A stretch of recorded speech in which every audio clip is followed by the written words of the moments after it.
Okay, I think we'll just get started. Good afternoon, everyone, and welcome to the second session of the Croatia Learning Alliance, or GALA, webinar series. My name is Nadia, and I'm the Innovation Manager here at Croatia. So I see that there are some new joiners on the session today. So I'll start with a brief background on the GALA program. The Croatia Learning Alliance program, which is funded by the International Development Research Center, known as the IDRC, focuses on promoting action-oriented research through enabling partnerships between researchers and agribusinesses in ASEAN. Through the program, we have engaged over 40 key research institutions and universities in Southeast Asia, spread across Indonesia, the Philippines, Vietnam, Cambodia, and Myanmar, in learning opportunities such as this one, as well as networking opportunities with the companies within Croatia's broader network. So this particular webinar series aims to help researchers like yourself become more user-oriented, which we believe will increase the likelihood of research products being taken up by companies and other stakeholders in the value chain who could then put it into practice. So the series itself is divided into 3 parts, and this is a second session that focuses on understanding the different business models that are available to you as agricultural researchers. And before we close the session today, I will share what we have in the pipeline. So here is the agenda for today. After this, I will briefly go over a few housekeeping points before passing it on to Anton, who will give a brief summary of the previous session and also introduce the business model canvas. And then I will invite our 2 guest speakers, Ms. Ia and Ms. Aimi, who will share a little bit about themselves as well as their businesses. And then we will go into an interactive panel led by Anton, which will be guided by the business model canvas itself, before jumping into a Q&A session, which I will open up to you, to the audience. And I highly encourage you to participate because this is a small and interactive workshop that we have put together just for you. So before we begin, I have a few points that I wanted to share. So if you have any clarification questions, please type it into the question box at any time, and we will address it during the allocated Q&A slots. So you can click on the Q&A icon below, and a box will pop up just like that. But please do note that we will have a longer Q&A session towards the end of the webinar, where you can ask questions directly to the speaker. And you can click the hand icon shown on the screen to raise your hand. And when it is your turn, I will call on you and unmute you. Another thing is that one of the feedback I received from the last session is that some of you would like to know who else is in the room during these webinars. So I would like to invite you to then edit your name here on the platform to also include your organization, so that for those of you who are interested in reaching out, can do so directly on Zoom. And if you have any technical questions, technical issues, please reach out to my colleague Pranav at pranav@croatia.org, or just try logging on and off again. And lastly, we will be recording this webinar and we'll send you a recording following the session. And without further ado, I would like to introduce Anton Simonpalo, General Manager at FoodLink Advocacy Cooperative, a talent pool of agribusiness experts and practitioners in the Philippines. So Anton is involved in various consultancy activities, such as the value chain development for Croatia. He is a project coordinator for the Australian Centre for International Agriculture Research projects through the Commonwealth Scientific Industrial Research Organisation, or CSIRO, and the University of Queensland. He is also a technical advisor to the agricultural cooperatives and organizations, and has been conducting trainings and workshops on agribusiness and value chains over the last 7 years. So over to you now, Anton. All right. Thank you. Thank you for that, Nadia. Good afternoon, everyone from the Philippines. So now let's proceed already. So next. Last time we were discussing about the value proposition canvas, and essentially we were dealing with the question of what do we mean by value. And when we defined it during that session, we were talking about this is essentially what customers are willing to pay for with regards to your products or services. Although eventually we realized that it's not just about the material or the actual activities behind products and services, but as well the more sentimental, the more environmental aspects of your products and services. And we will see more of that later on when we discuss the business model canvas itself. Now, actually, when we were so in with the value proposition canvas, we are talking about the customer segment, trying to understand what exactly are our customers doing and what are their wants and what are their pains, and to be able to answer whether our products and services are actually of value to them, we try to see if there's actually a fit between gains and creators, between our products and services and its offerings with regards to our customer segment. Next.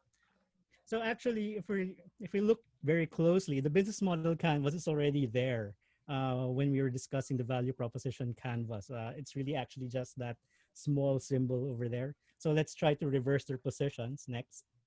And we will see that the value proposition the value proposition canvas is dealing with two components of the business model canvas already: the value proposition, which is right smack at the center, and the customer segments on the rightmost. Now, so eventually we're going to have to deal with all nine very quickly. So again, just to reemphasize, next, we're trying to establish how exactly does our value proposition or our products and services fit with regards to the needs, to the wants, to the expectations, to the targets, to the requirements of our customers. Okay. So before we actually define business model the business model, uh, let's try to see how it's probably different from a business plan next.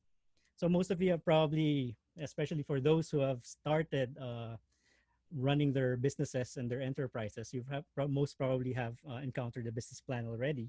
And so uh, to me, essentially the business plan is talking about the financials and how it's going to be, how you're able to project what you need so that your business will thrive across a number of years. A business model, however, answers a slightly different question, and it's really more about how exactly are we going to profit from these activities.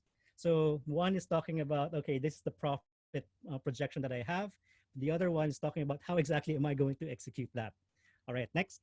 So, and we will see that when we look at the questions, um, they're somewhat resonant with each other, but at some point we're going to be emphasizing a lot more on what exactly is the value proposition and how does that now affect our structure, how the way we interact with our customers, and etc. Next. So essentially, if we're dealing with a the business model canvas, we're actually dealing with two parts. On the right side, I'll focus on the right side first. Uh, we're dealing with the customer facing side, everything that you do and deal with as far as engaging with your customers. Now, on the left side, it's more about how do you actually develop your products and services? What are the qualities that you expect out of the materials or even the activities that you deliver so that it actually brings about the value proposition that you claim your product or service is dealing with. All right. So next. Now, let's focus here on the right side. So customer facing, we're dealing with customer relationships, customers, essentially with customer segment first. We are asking the question again, who exactly are our customers? What are their expectations, wants, and desires, or even pains that they want relieved, etc.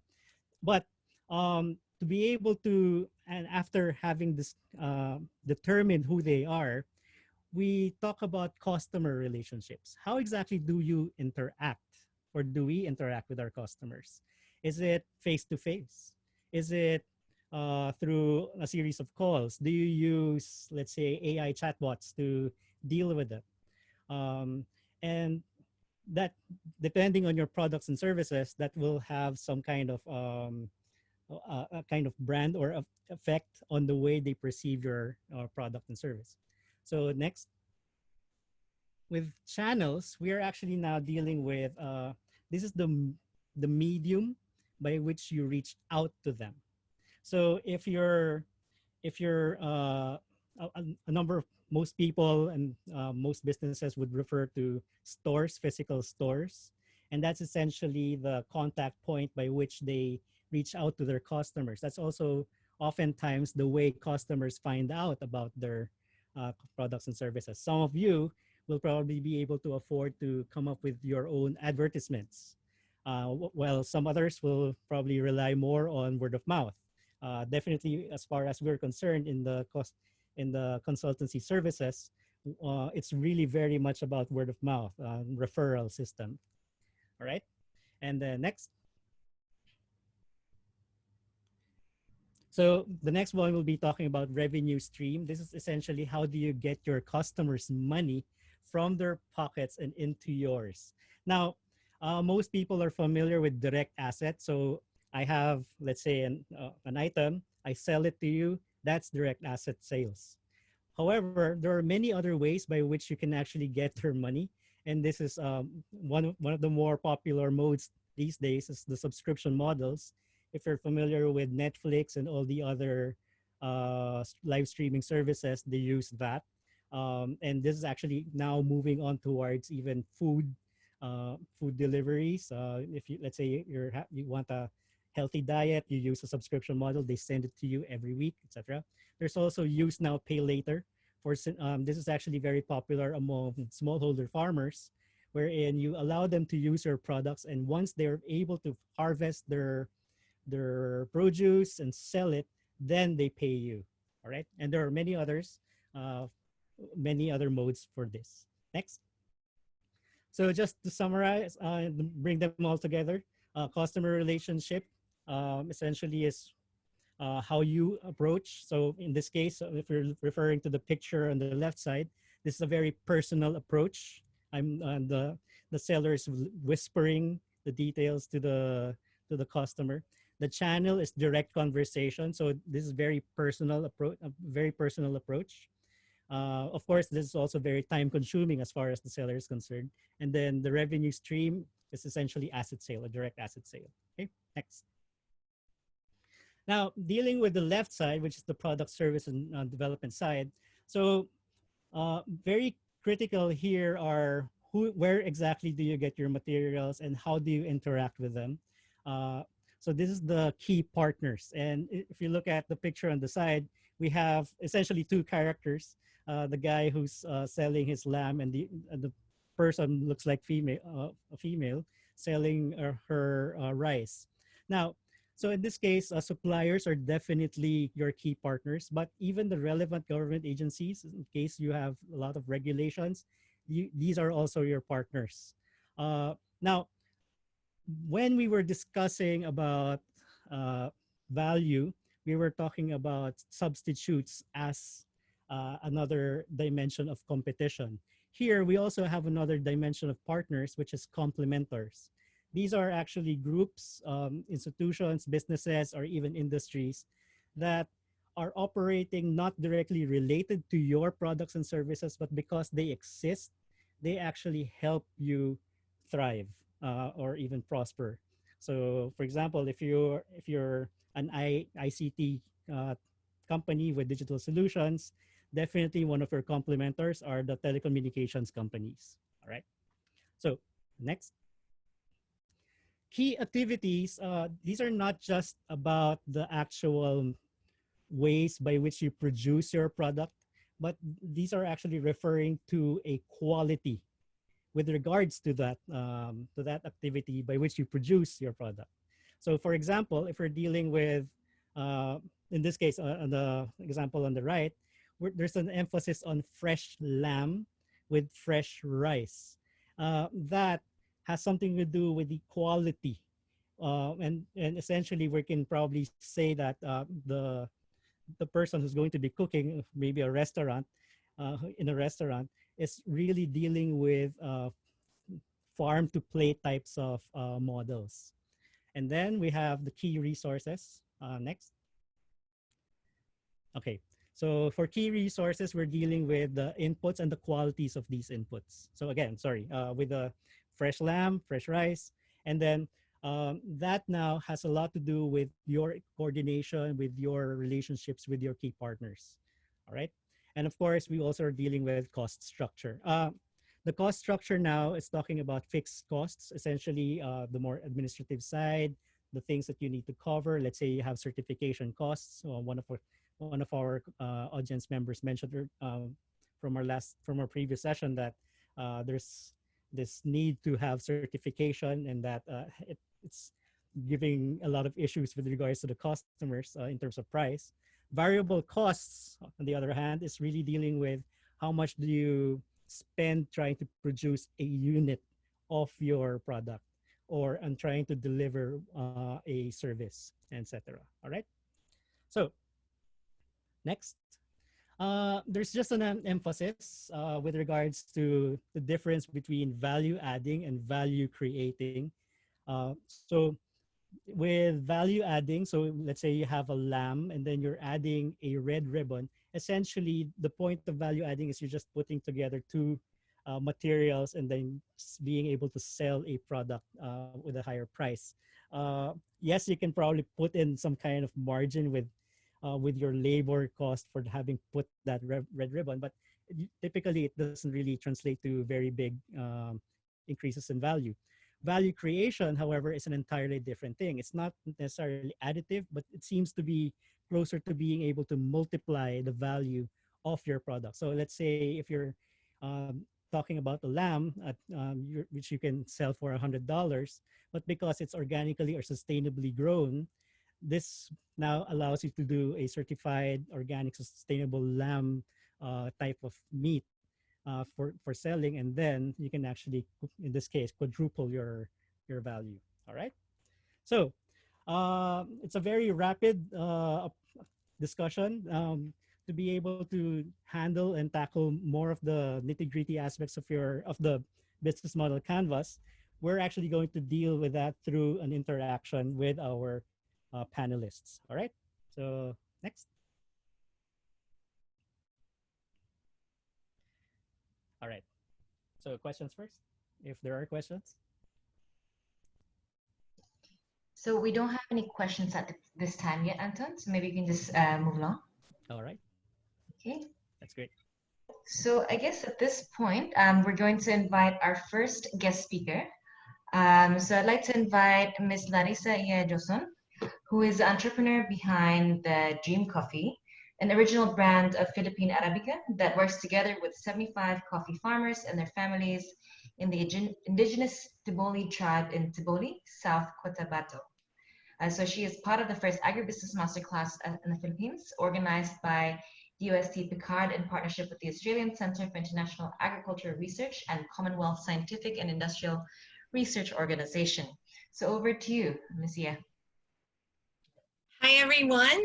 Good afternoon. Coming to you from Manila here in the Philippines, if we have international listeners.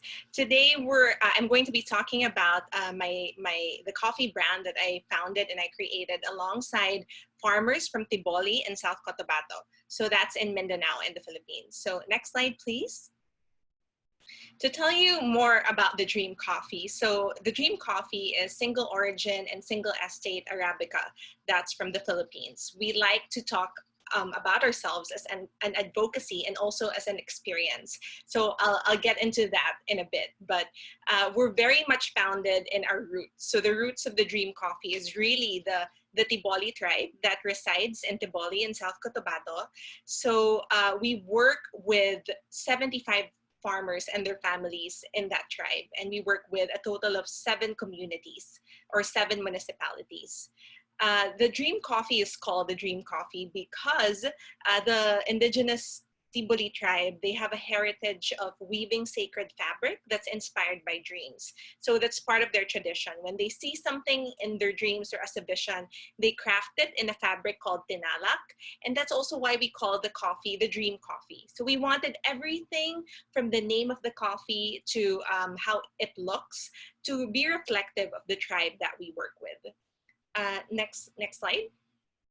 our dream really, and our part of this advocacy and this experience that we want to give to consumers is giving them coffee that is very dreamlike. That's what we call it, a dreamlike taste. And we also want them to give a spot in making someone else's dreams come true. So how do we do that? One, we do it through a purchase that makes an impact.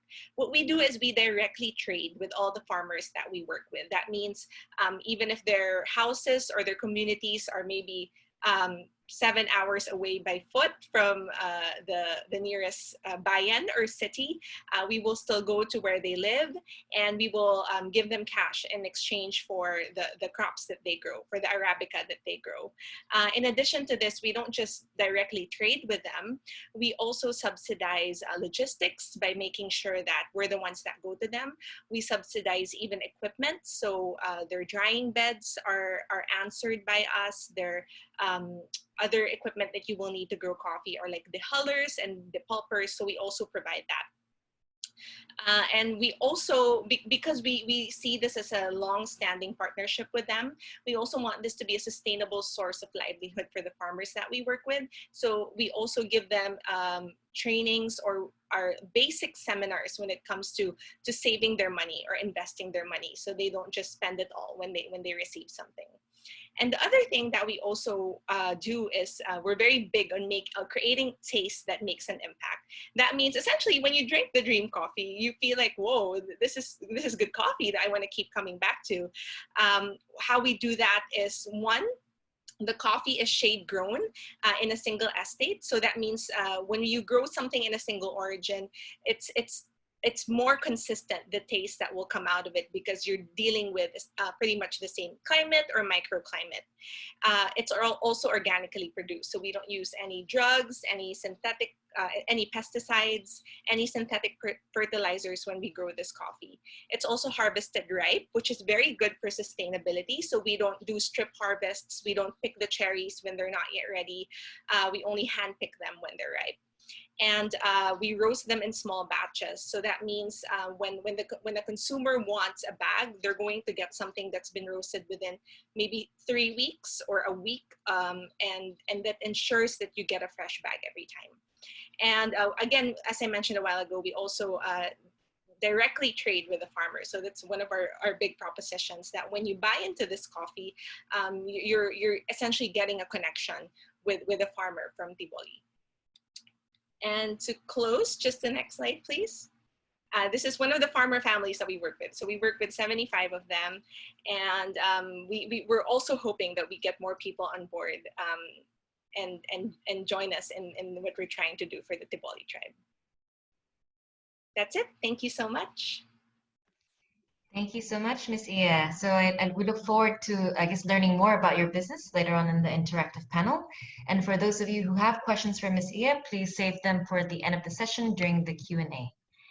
All right. Well, with that, I would like to invite our next speaker, Ms. Aimee Acopiado, who is an assistant professor at the University of the Philippines, Mindanao School of Management, who is currently handling courses in agribusiness, organizational behavior, operations, and marketing management. She is also a former operations manager at Davao's famous homegrown brand, Apo ni Lola Durian Delicacies, for about 8 years. And I will now invite her to share a little bit more about that business. And so please, Ms. Aimee.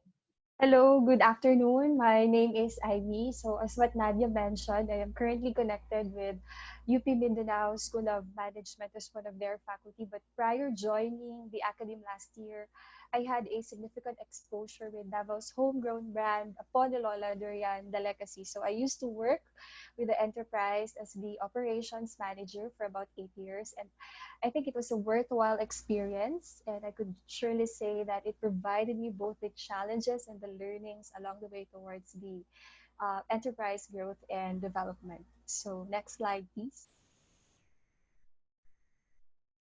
So to give you a background of Aponi Lola's humble beginnings, so Aponi Lola was established by Mr. Ardel Sira Akin, the grandson or the apo in our Filipino dialect of Abondia del Puerto Akin, who is fondly known here in Davao as Lola Abon. So if you can check on the picture, that's Lola Abon holding the baby version of Mr.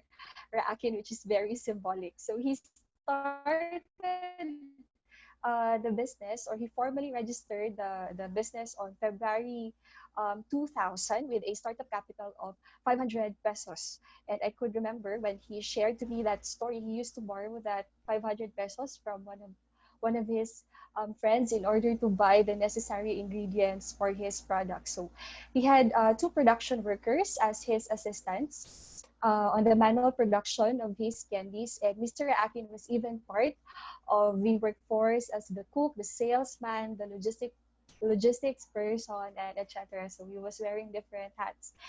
And his main products that time were only durian candies and durian jam. And if you can check on the picture, that's the image of his first store, and the other one is the image of his former production staff. Next slide, please.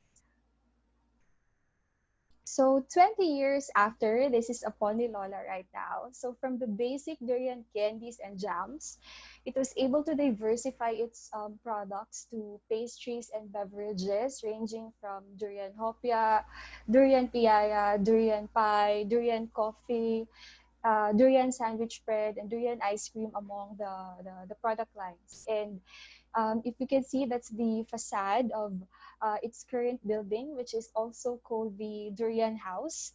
And apart from the main store, it was able to establish five outlets, four of which are hotel based, and one is inside a local mall.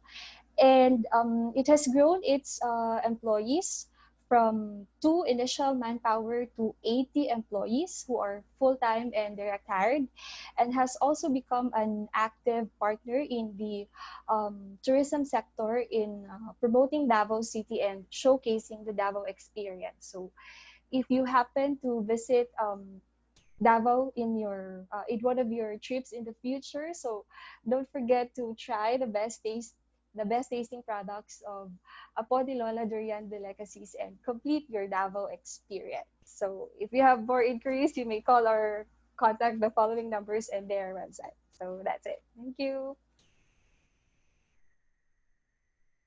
Great, thank you, Miss Amy. So now I'm going to invite back our speakers, so Anton and Miss Ia, for the interactive panel. And I'll also pass the floor to Anton to lead the session. All right. Thank you, Aimee and Ia. So next slide, please. So essentially, again, we're going to re-explore the canvas a little bit more deliberate this time. Uh, Now, based from the advertorial that was shared to us by Ia and Aimee, more or less we were able to capture many of the uh, components of the business model already. But let's unpack them and try to get discuss them in detail. So I would like to ask you both, how would you describe your top customers? Aimee, since you already mentioned tourism, could you provide a little bit more details? Sure. Our major clients are tourists because we are a souvenir shop, and this particular target market is composed of segments such as the local tourists, those that are coming from outside Davao, and the Davao locals as well. And the other one are the foreign tourists, or those that are coming from other countries. And these tourists can either be individual travelers or solo backpackers, family or groups, or even institutions such as companies having exposure tours or educational tours. All right. So we can see that there's a whole lot of fit already with regards to what is already being advertised by Aponilola Abong and with your target market. So it's very clean, very direct. With Ia, well, just to give everyone an idea, a dream coffee is not exactly the most affordable, or in this case, a cheap coffee. It is actually quite there, up there with regards to price, along with its quality. So, Ia, how would you describe your top customers in this case?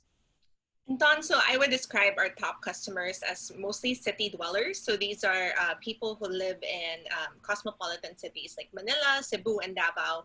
They're also people who are interested in local products. And because of their high interest for local products, they're also willing to pay a premium for them. And they're not just interested in getting something that's local per se, but also in how it's being developed or being produced. So they're very much interested in local culture, even stories, and also, I suppose, making a direct connection to where the actual product comes from, which is the farmer. All right. So there's a whole lot of idea with regards to the this description of your customers as really resonating with the value proposition that you're promoting. Definitely, these are not just your average coffee drinkers. These are drinkers that drink more than just the coffee, but they're actually drinking stories, social impact, and etc. etc. So again, it's not just about, and for both cases, it's not just about uh, the products themselves, but there's actually a something, and that something is what we're going to be discussing in the next question. So next slide, please. So essentially, what about your products make it desirable to your customers? So yeah, you mentioned about your cosmopolitan city dwellers. Mm-hmm. What about your coffee is really drawing them in? I suppose, in addition, Anton, to what I mentioned a while ago, how they Mhm. see that there's really a direct connection between the coffee that they're drinking and the farmer or the tribe that's harvesting it. I also want to talk about the actual quality of the coffee. So I mentioned a while ago that we grow the coffee organically, and that has a lot of benefits for the drinker because we've received time and again feedback about how the coffee doesn't cause hyperacidity. It doesn't trigger GERD for anyone who has GERD. And we also roast the coffee in a medium roast. So there's the usual light, medium, and dark roasts for coffee. And we do medium because we want to achieve a taste that's not too fruity or sour or maasim, as some people would say it. And it's also not too strong. It's not too bold. It doesn't feel like it's bitter. So we're able to achieve like this middle ground. And I think that suits a lot of the Pinoy or the local taste for when they look for something that's just kind of in between. All right. So more or less, you're able to capture. So the product development aspect is already being informed by um, trying to capture not just not narrowing your customer segment, but trying to get almost everyone's attention, at least everyone that can afford the coffee itself. Yes, yeah. All right. So now let's move to Aimee. Talking about durian, this is just an exaggeration perhaps, but just for those who have not eaten durian just yet, it kind of smells like wet Tastes socks, like tastes heaven. like mashed onions or something like that. So, of all things, why durian? Why?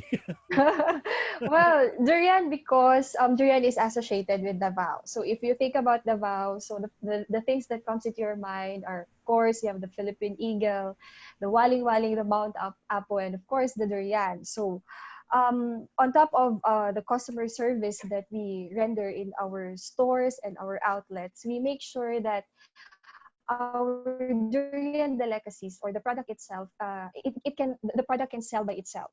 So we do it by innovating from the traditional durian candy sticks and cubes, the hard types, into Mhm. something yema, which are the soft type milk-based durian delicacies. And also, we ensure that we only use quality raw materials and ingredients such as fresh durian meat, preferably the native durian, and it makes the product more desirable to customers because they can surely taste and enjoy the durian pulp on every bite and that distinct durian aroma as well. All right. So for the audience, try to see that it's not just about and try to also notice, and this is something we've tried to emphasize last session. They never mention that they are better than than any other product, but it's really just emphasizing on the quality and the profile of their product and how it actually meets with regards to the customer segment's desires and wants. All right. So next, um, the next question is more about how do you describe how you interact with customers. So essentially, what does your customer relationships look like and channels? So so Yeah, sure. We bring products to our customers primarily through our main store, which is conveniently located within the city proper. So in the main store, customers are given samplers mhm, or free taste of our best-selling products upon arrival as some sort of like welcome treats or as some sort of like saying welcome to Davao, and then they get inside and then they choose the product that they want. And this also goes the same for outlets, which are located in hotels and malls, which are very essential in reaching the Davao locals, because it's very ironic when we started that the Davao locals are not familiar with the Aponilola brand. So hence we really build the brand for them to know that, hey, we exist. And apart from the physical store, Aponilola is now exploring the online platforms such as Facebook and website to cater online orders. all right. So there's a whole lot of uh, in this case investment with regards to stores, mall presence, just so that you can actually interact with your Davao locals. Yeah. All right. How about Iya? So with regards to the fact that your company's younger and smaller, but at least more uh, in terms of value capture, I suppose, with regards to the cost of coffee. How do you now interact with your customers? So we interact with them, Anton, online and offline. Online through our website, which is Mhm. one of the things we really invested in. We wanted to make sure we had a website that people would actually want to visit, even if they're not going to buy coffee. So we also create content through that website. We interact with them on social media through Facebook and Instagram. And we also interact with them offline through local grocers and local cafes. So we have cafe partners that we work with here in Manila. We also have one in Cadiz City. We have one in Boracay. So we try to hit places where there's like a kind of like a growing coffee scene, and people Mm. are interested in discovering different kinds of local coffee that's available.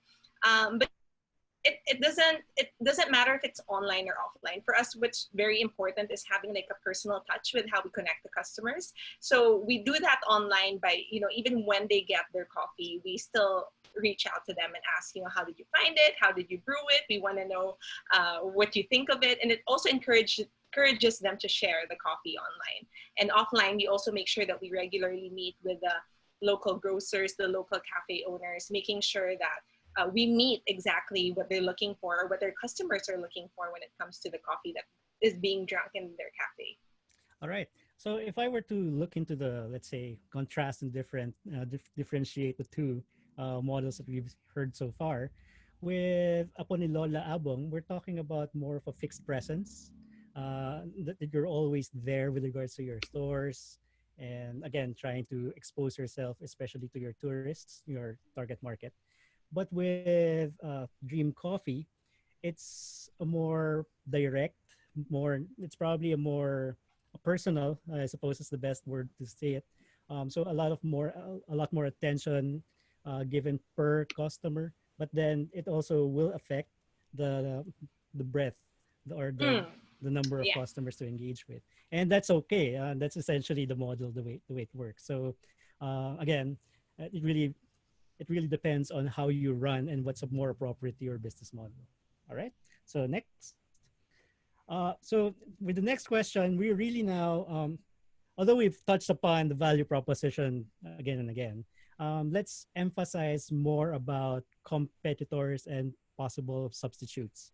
With Aimee, I would like Yeah. to ask you about your, well, in this case, not just not necessarily talking about durian Mm-hmm. and other competitors, but I want to emphasize on the idea that there's actually a big substitute, a product substitute there in Davao, which is Mm-hmm. chocolate, and it's also Mm-hmm. gaining a whole lot of traction. How Mm-hmm. do you what is your advantage over chocolate?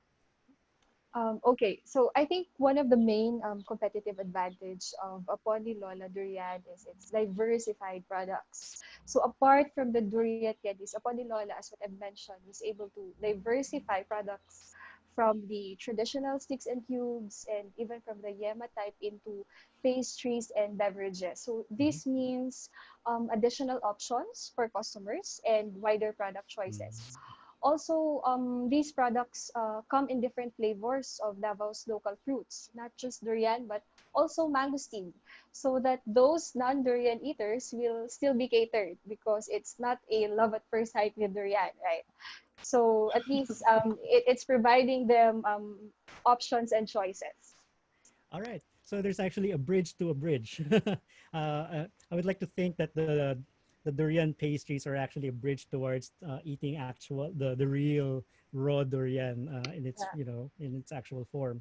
But uh, so in that sense, the diversified products allow you to actually cater to more customers. So even if so in that sense, I would like to think that with chocolate, it's very limited. It's really just the bar and just the hot chocolate. Yeah. But in this case, you're actually able to cater to even more, Yes. um, Yes.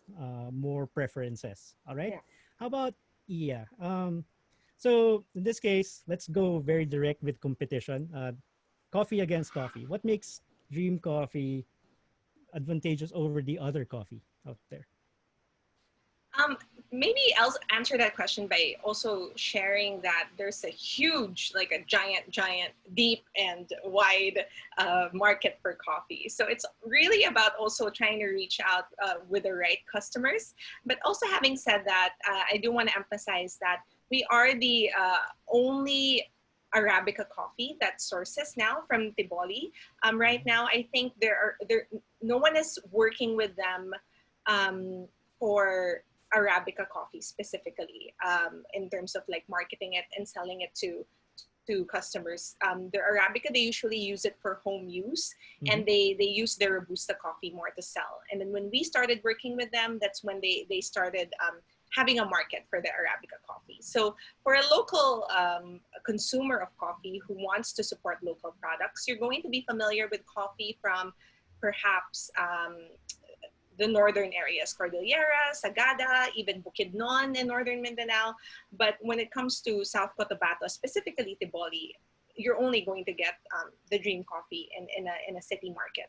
So that's one advantage, the origin. And the other one is what I mentioned a while ago, the taste. I didn't get to share that the notes that we have for coffee are chocolate and caramel, which are um, very familiar tasting notes that people actually look for and naturally desire. So we worked to develop these kinds of flavor notes for the coffee with a local roaster as well. So this is something that we also wanted to achieve. So we've gotten feedback from customers that they don't really like coffee that's too floral or too fruity, and some people also don't like it too strong because it acts up their acidity or their hyperacidity issues. So when we were able to find that, we really also built on that kind of taste. And now, you know what, if we have an issue with our harvest, like for example, there's just one, like a tiny batch of beans that were not good, and it was included in the roast. There's a huge difference with it. So we also make sure that from like the farm up until the cup, everything is followed like with the right standards and procedures, because customers can't tell like this isn't what I'm used to. All right. So there's a whole lot of sophistication that's actually not necessarily required, but uh, you're a- you're probably best understood with a very deep knowledge of coffee and deep appreciation of Yeah. coffee. Uh, and I would like to point out that with regards to your product, there seems to be a lot of emphasis on uniqueness. In Mm-hmm. this case, it's relationship with the Diboli tribe. Mm-hmm. So there and many products out there, again, when we're talking about value proposition and definitely talking about competitive advantage, one of which is actually cost leadership. but at the same time, and probably a bigger emphasis on differentiation, in which case the diversification from the durian and the uniqueness aspect for coffee. All right. So next question, please. So how does your uh, sorry, I'll just do this. How does your current structure contribute to the value creation of your products? In this case, we're talking about how do you now relate with your key partners, key activities, and key resources. So, yeah, very clearly, you have your Tiboli tribe as a very key partner. But could you Mhm. also talk about other components like other partners, or even the way you engage with them and the kinds of materials you actually get from them? Right. So we also, as I mentioned a while ago, that we work with a local roaster based in Manila. So we do all of our roasting in Manila. We work with local cafes and local grocers. And we also work with government and different NGOs like PEF, ACTI, VOCA, USAID. And all of this, I think we're able to sort of create like this ecosystem where there are groups of people that are in genuine relationships with each other. So the value that we create is when people want to take part of Dream Coffee, is they're not just buying into coffee, they're also buying into this ecosystem of relationships where the main benefactor is actually them, because everything is being worked out to fulfill a desire that the customer needs and requires. So again, when you're choosing the Dream Coffee, you're taking part of this ecosystem. Another thing that we especially in this time where it's kind of hard to get goods, we try to make ourselves accessible with our online platform. So now that a lot of people are shifting more and more to online, we make sure that we're easy to shop for, that we deliver right away. So these are little things I think that when you launch a business, you might not really think about it at the start, but as you're sustaining it, you see that, oh, this is an advantage that I need to build on because people also want to get their goods right away. All right. So I would like to emphasize on the last point, essentially with regards to the online platforms, and that's actually giving you, as they are actually spreading out and improving their systems, it's actually helping your business reach out to more customers, or at least reach Mm-hmm. out again to your customers Mm-hmm. that might have been disrupted by this pandemic. Mm-hmm. Um, but I have a question. You mentioned earlier that you roast your coffee in Manila. Why do Mm-hmm. you need to do that? Or why did And you opt to do that? yes, instead of like an Roasting it alternative back option. in Tiboli or in Mindanao. Right. Okay. So I was going to get into this in the next questions, but Okay. then one of the things that we have to deal with in Dream Coffee is the logistics aspect. So Tiboli, South Cotabato is not as easily as accessible as major hubs in Mindanao like Davao City or General Santos City. So if we had roasted the coffee there and we make sure to get it to consumers who live in cosmopolitan places, they're not going to get the coffee as fresh. So Mm, when we work in, for example, here in Manila, with a roaster in Manila, I actually, we are roasting coffee today. That goes out to customers tomorrow. So they get a bag that's always fresh, which is one of the things that we also build on. It's very important for a discerning coffee consumer that they get something that's freshly roasted because it really affects the taste. all right. And if I remember right, the time between roasting and actually being able to consume your product should be actually relatively narrow. Yes, yes.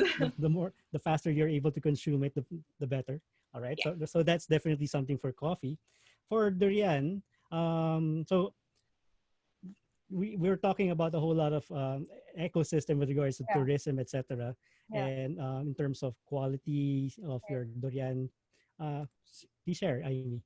Okay, so I think I've mentioned a while ago that Aponilola has been an active industry partner of the tourism sector. So, in order to deliver that value to our customers, we made partnerships with other tourism players such as tour operators, tour guide associations, vehicle rentals, and even the local city tourism office and the Okay. Department of Tourism, who serve as our main linkage to these tourists. So their roles are are very important, as they are the ones who arrange tours and endorse us to their clients as part of their tour itinerary. So in a sense, Aponilola's value creation is anchored not just on product alone, but also on the entire experience of its customers. So we are not just selling products, but also sell that Davao experience. So it's actually the Davao-ness Yes, yes, of the entire experience that we're trying to yes, capture with Aponilola Abong. All right, that's yeah. very good. And last question. Next question, please. So, okay, so maybe a little bit more dry in terms of our discussion. What is the impact on delivering what your customers want to your cost structure? I suppose we can also discuss aspects on the timing with regards to, in this case, for Aimi with Mhm. durian. I understand that there's seasonality Yeah. as well to durian and etc. Oh, and in which case, in connection to the question about earlier, how do you deal with that? Yeah, sure. So, what we do with the seasonality of durian, because the durian meat is the heart of our product, so we purchase during peak season, Mm, which is that's during July to November. So that's the Kadayawan season, where the prices of durian can go as low as 10 pesos per kilo. So we buy it in bulk, and then we extract the meat and store it on a third party cold storage with a recommended temperature, and then we will be using those raw materials for next year's operations. mm-hmm. um, it's a good strategy, because the peak season of the tourism is during summer, and during summer the prices of durian meat can go as high as 200 pesos per kilo. So that's a big savings for us. Although there's still that cost, but you're still able to deliver that quality, that feature of your product to your customers. All right. So, in trying to maintain and trying to track the movement of the seasonality of durian Yeah. and being able to put in place your partners with regards to cold storage, Mhm. etc. Uh, you're you're able to maintain the quality that you want, achieve the quality that you want, but at the same time maintain a certain price point, Yeah. wherein people do not, the tourists do not absorb the cost Yes. of the peak season durian in that Yes. case. Yes. That's All true. right, all right. So with Iya, so basically with a little bit more flexibility in your movements as a online and very personal, direct kind of interaction with your customers, how does that impact your cost structure? Before we get into just like the front end of the business where we're dealing with our customers, I also want to talk about a little bit about the back end, because you Sure. mentioned how durian has seasonality and coffee also actually has Yes. seasonality. So it can only be harvested once a year here in the Philippines. So that's very crucial for us. Having a good harvest season will really dictate how the rest of our year will go. If there isn't, we're actually just about to enter our fourth harvest year with the farmers. But last year, for instance, we didn't really have such a good harvest year. So that means in terms of marketing, promotion this year, we kind of had to take a step back because we couldn't create demand if we didn't have the supply that we had intended. So that's one of the things that we have to deal with in terms of our cost structure. It's also one of the things that helps us work with different key partners that I mentioned a while ago, like USAID, PF, ACDI, VOCA. So when we have lulls, for example, in the harvest season, what we try to do is we just try to educate farmers more and share with them how, in this time where you're not really doing much, you can actually continue to plant coffee. And when you do plant coffee in 2 to 3 years, that's going to have better returns for you because you're harvesting more crop. And I also, in the front end side, I want to also harp on just the beauty and the ease of conducting business mainly online. I don't really have to do a lot of expenses for brick and mortar, for like a lot of physical labor, because everything is really built on the assets. I mean, the inventory that that I already have on hand. So that gives me more leeway to work the back end because the front end is a little bit more simple. All right. So with this level of flexibility and so one first, again, you're also affected by seasonality factors, Yes. and in that sense, in the previous session, we were discussing about trying not just focusing on your business alone, but actually understanding the environment that you're in, Mm-hmm. and that will actually provide a whole lot of advantage for you. In this case, that seems to be the case. You try to understand the durian in the coffee industry very well, the plant and the way it's harvested, produced, etc. Uh, but at the same time, it's prices, the market dynamics behind it, and so there's a whole lot of need to really understand not just what's really in front of you, the business process per se, but actually what's happening around you and how things might actually interact with prices and all these Yeah. aspects. All right. Now, and of course, we're um, the depending on how you actually interact with your customers, that will now have an impact with regards to your investments, to the amount of money that you need to put in. If you need cold storage, then you need to invest in cold storage, at least in this case, outsourced. But there's that advantage with regards to online and a lot of internet aspect, in which case you're no longer dealing with too much assets, physical assets, but Yeah. because it's there, it's a little bit more flexible and there. In which case, it only works, of course, if your customers are also internet savvy. Right. All right. So in this case, I hope the audience are able to capture the fact that a lot of what is done in the business model has something to do with trying to convey the value proposition to your customers. And hopefully that was very clear from the experiences and sharings of our panelists. And there, I, I suppose we can open up the floor for questions from the audience. Thank you to all the speakers. So let's jump into the Q&A section. Um, so I have a question from Marie. And Marie, I'm going to read out the question for you, but if the speakers need some clarification, I might ask you to clarify. So I think I will actually direct this one to Anton first, but if Ms. Ia and I may have any comments, you're welcome to jump in as well. So the question is, in this scheme, sustainable and equitable relationship with farmer-supplier is also very important and also needs that your proposition proposes services, gain, and jobs to farmers. So how do you analyze that in such a model? All right. So the way, because you're dealing with social impact now, all these aspects like sustainability, the, let's say, inclusion, needs to also to be funded somehow. Like how we always tell many social enterprises, if your business is not able to, thrive economically, then you will not be able to deliver the impact that you're trying to provide.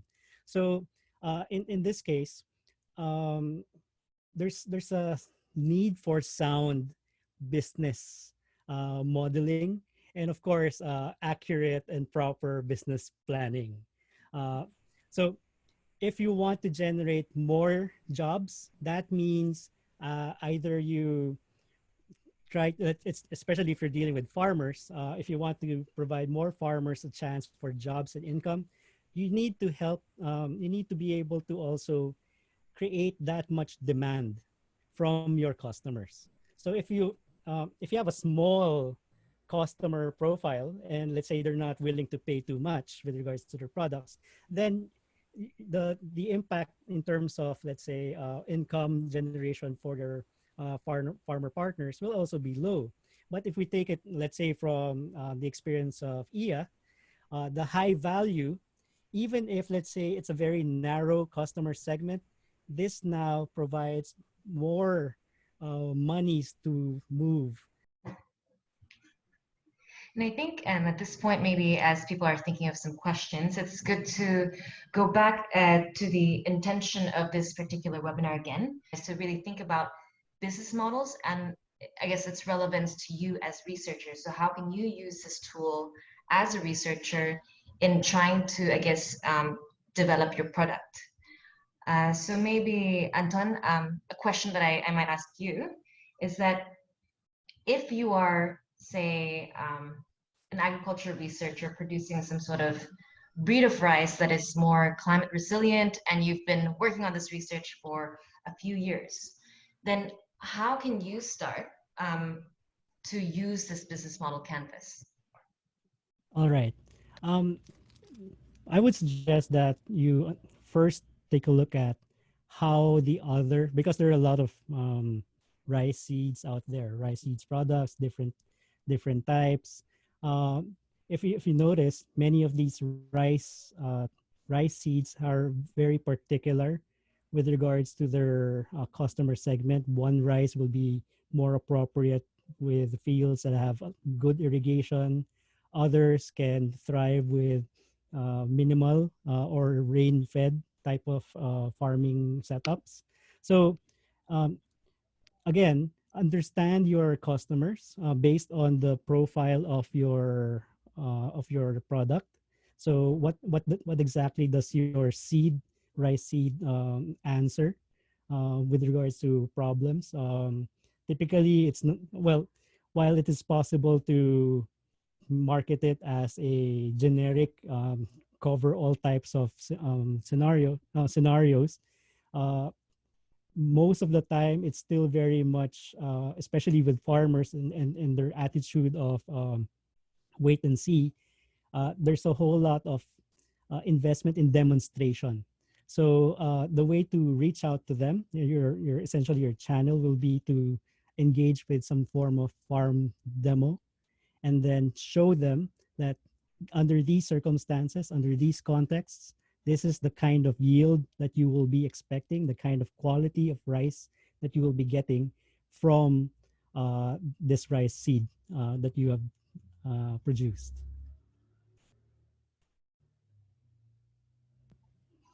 Okay, great. Are there any other questions from the audience? Nadia, do you mind if I ask a question like in person? Yeah, go ahead, Pranav. Okay, thank you. Actually, I was kind of wondering, so at the moment, the discussions in the business canvas have seemed to be like, okay, I'm a researcher, I have a solution, how do I build my own? But is there a way, I mean, I'm sure there is, how can researchers do an assessment of another business's business model in order to identify where they need to get involved or where they could develop solutions to solve, or where they should start in terms of determining whether or not their solution could be right for that particular industry player? All right. I suppose I'll be answering that question as well. Um, Again, it really boils down on understanding the market. So if let's say you're about to develop a product, but let's say let's talk about microbes, for example. Let's say you have a microbe product, but you're able to tweak it still. But if you really want to make it valuable to your customers, understand first who exactly are you targeting, and to do that, it's actually very important to conduct your market studies, understand your clientele. Are these smallholder farmers? Then you're going to have to build your business model to inform them. Many smallholder farmers like direct conversations, very personal approaches. Or what if they are corporates, institutional buyers? Institutional buyers already have their procurement departments. So they're in that sense, you're going to have to understand what exactly are the procurement processes that these corporates do and have, and try to adjust your model such that it fits that. So it really depends on what the customer profile is, but eventually, so first understand the market, pinpoint your market segment, and then see which one if whether your products will actually become fit with regards to your customers. So again, go back to your value proposition. Now, as soon as you're able to understand what your value proposition is, you build the structure of your organization, the way, the channels, and the kinds of qualities that you will need from, let's say, your suppliers, and that will now inform the other components of your business model, which will then inform this is the amount of money or the cost that I will need, that I will have if I want to run this business. So just because it's high cost does not mean it's a bad thing. That just means you're going to have to work harder. You're going to have to sell more. You're going to have to find ways to increase value. Um, and again, adjust depending on the your understanding of the market. Okay. Great, thank you so much, Anton. And I think we are just about out of time for the Q&A. I would like to say thank you once again to our speakers for joining us today and for sharing their insights. If any of you have any additional questions that you would like to get answered by the speakers, please write to me following the session and we will try our best to get your questions answered. And before we end, I just wanted to quickly share about our last session. So this next one is titled From Idea to Market, and essentially in this session, we will spend most of the time learning from the experiences and insights of our guest speakers in terms of taking an idea from theory to product development and getting those products then into commercial markets. So I have confirmed 2 guest speakers. The first is Fei Chu, the Asia Cocoa Director for Mars, a global manufacturer of confectionery, pet food, and other food products, who is also on the forefront of conducting collaborative research in cocoa in Indonesia. And the next speaker is Ruel Amparo, CEO and co-founder of Cropital, a peer-to-peer lending platform in the Philippines. So after the session, I will follow up and I will send a follow-up email and with a recording of this webinar, as well as the links to sign up for the upcoming session. And so that is all that I have for today. On behalf of GrowAsia, I would like to say thank you again for joining us this afternoon and for all of your participation. And see you next time.